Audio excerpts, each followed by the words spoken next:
Que bom. Olha, eu caracterizo como um absurdo o que o Telegram está fazendo e outras plataformas também fizeram semana passada. Nós acreditamos que uma regulação é importante, não tem absolutamente nada a ver com censura. Inclusive, é uma desinformação que o Telegram está propondo e promovendo. Não há nenhum trecho desse projeto que propõe regulação sobre o conteúdo individual.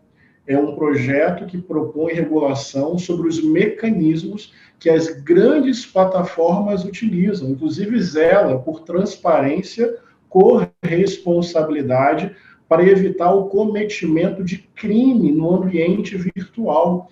Daí é muito curioso que grandes e riquíssimas plataformas não queiram um mínimo de regulação sobre o serviço que elas prestam e sobre o qual elas enriquecem bastante agindo no nosso país.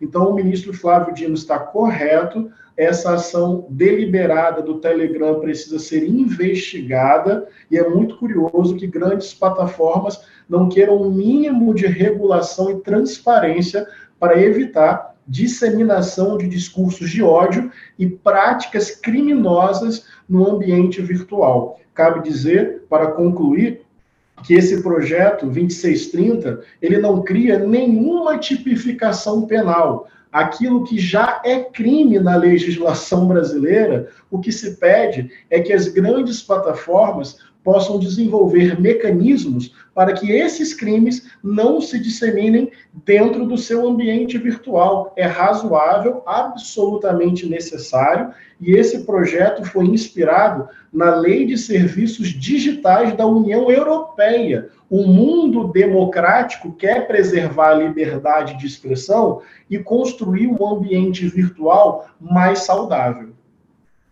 Deputado, eu vou dizer que eu discordo, raramente discordo do Flávio Dino, mas dessa vez eu discordo.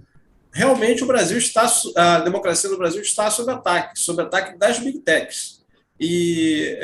Então acho que esse tipo de ação do Telegram, Google, é um ataque à democracia brasileira. E o que eu queria perguntar ao senhor, eu há pouco disse que esse tipo de lobby, de pressão, pode ter um efeito contrário ao que as big techs esperam, já que eu noto, por exemplo, na fala do deputado Arthur Lira, presidente da Câmara, uma irritação quanto à pressão feita sobre os parlamentares. O senhor concorda com isso? Acha que pode ter um efeito contrário e ajudar, na verdade, a aprovação da PL?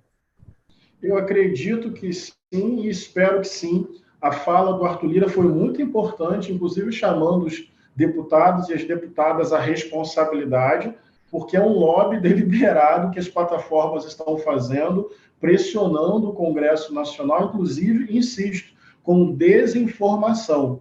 Mas, além dos deputados e das deputadas, eu quero chamar a sociedade civil a entender a urgência disso que está sendo debatido no mundo e no Brasil. Eu insisto, nós estamos falando de práticas criminosas, estamos falando de aliciamento de crianças e adolescentes para práticas de mutilação e suicídio, estamos falando de violência contra mulheres e negros, estamos falando da organização de atos terroristas e crimes contra a democracia. O raciocínio é relativamente simples.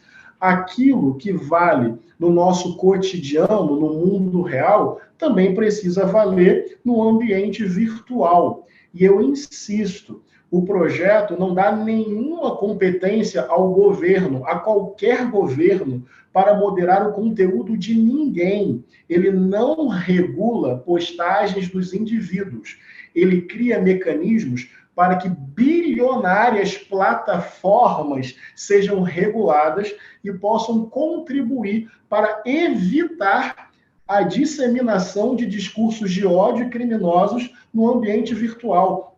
As plataformas ganham dinheiro com o número de usuários, número de postagens e anúncios. Nós não sabemos, nós não temos acesso, porque não há transparência, para descobrirmos se essas plataformas, por exemplo, ganham dinheiro com anúncios criminosos. Olha, o mundo democrático tem regulamentações. Porque grandes e poderosas plataformas não podem ter algum tipo de regulamentação sobre o seu serviço para evitar cometimento de crime. Esta ação das grandes plataformas é que está afrontando a democracia brasileira. E para concluir, num ano, meus irmãos e minhas irmãs, e chama a atenção de todo mundo que está nos assistindo, em que crimes contra crianças e adolescentes nas escolas foram organizados dentro desses ambientes virtuais. E estas plataformas colocam o seu lucro acima da dignidade humana, colocam o seu lucro acima da vida das crianças e dos adolescentes. Talvez elas tenham que gastar mais dinheiro para desenvolver mecanismos para evitar cometimento de crime. Qual é o problema? A vida das crianças vale muito mais do que o lucro excessivo dessas grandes plataformas.